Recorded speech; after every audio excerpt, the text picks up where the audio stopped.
Moin zu einer neuen Runde Monkey Tested. Heute mit meinem Kooperationspartner Age of Origins. Age of Origins ist ein mobiles Tower-Defense-Strategiespiel, in dem du die Rolle als Kommandant übernimmst, der gerade die Stadt in einer zerstörten Welt übernommen hat. Mit der Hilfe deiner Assistenten und Truppen baust du als Kommandant deine Stadt aus, entwickelst Forschungstechnologien und wehrst Wellen von eindringenden Zombies ab. An der Stelle muss ich aber auch sagen, ich liebe Minispiele, besonders so Sachen, wenn ich auf die Bahn warte, wenn ich eine Toilettenpause mache, wenn ich einfach mal ein paar Minuten Zeit habe, irgendwo stehe und alle Mails beantwortet habe und Co., dann nutze ich die Zeit, um die Minispiele bei Age of Origins zum Beispiel zu spielen, weil ich das Gefühl habe, da wird auch bei diesem Minispiel besonders so ein bisschen schnelle Entscheidungen, schnelles Rechnen gefordert.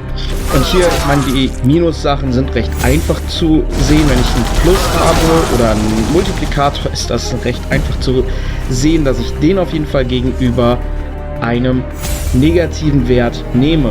Allerdings ist es bei den blauen auch manchmal recht unterschiedlich, welcher macht mehr Sinn. In dem Fall, wenn da plus 30 und plus 40 steht, wie wir es gerade hatten, ist das natürlich eine recht einfache Rechnung. Da muss man kein Mathe-Genie für sein und auch nicht schnell rechnen können. Man sieht einen höheren Wert, dann kann man den auch erstmal nehmen, besonders bei gleichen Vorzeichen. Hier habe ich jetzt zum Glück in die finale Welle geschafft und werde auch endgültig dieses Level schaffen, sogar mit 3 Sterne abschließen. Das ist das Wichtige. Das ist das, was mich immer triggert. Wenn ich nur 2 Sterne oder 1 Stern irgendwo habe, will ich dieses Level partout schaffen. Leichter Trigger. Hier werden wir es auch nicht schaffen. Hier sehen wir, dass der minus 20 direkt abbekommen.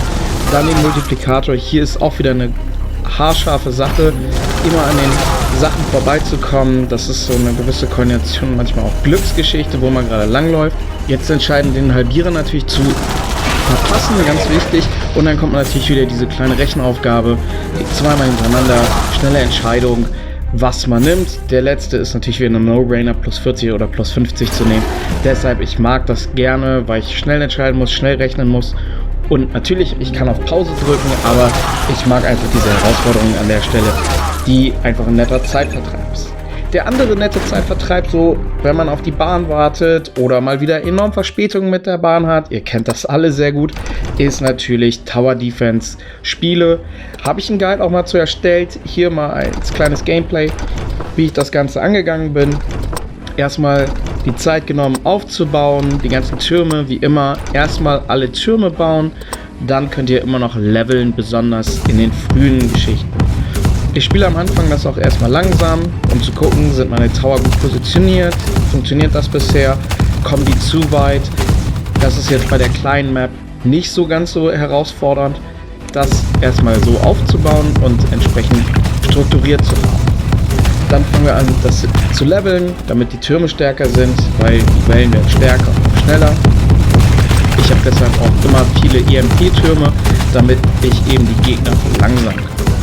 Und natürlich Lasertürme für die starken Bosse, ganz wichtig, denn wir kommen gleich zur finalen Welle.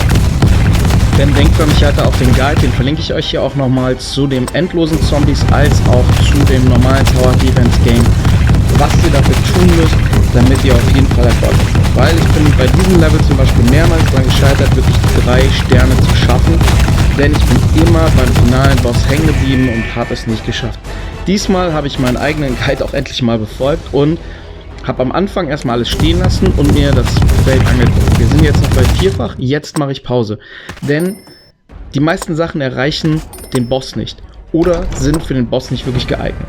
Wir sehen zum Beispiel das Maschinengewehr, das hilft da nicht wirklich, also weg damit. Da hinten das Maschinengewehr trifft gar nichts mehr, also bauen wir schön die Lasertürme, weil der Endboss ist einfach so stark und deshalb ist das so super wichtig, dass wir entsprechend uns die Zeit nehmen, auf Pause gehen, das Setup ein bisschen ändern, damit das eben besonders für den starken Gegner auch entsprechend hilfreich ist. Und durch diesen ganzen Umbau werde ich das jetzt endlich schaffen, aus 2 Sternen diesen 3. Stern zu machen und das Ganze zu erledigen. Das sind so meine kleinen Highlights für mal eben so Age of Origins zwischendurch zu spielen und einen Fortschritt zu erzielen.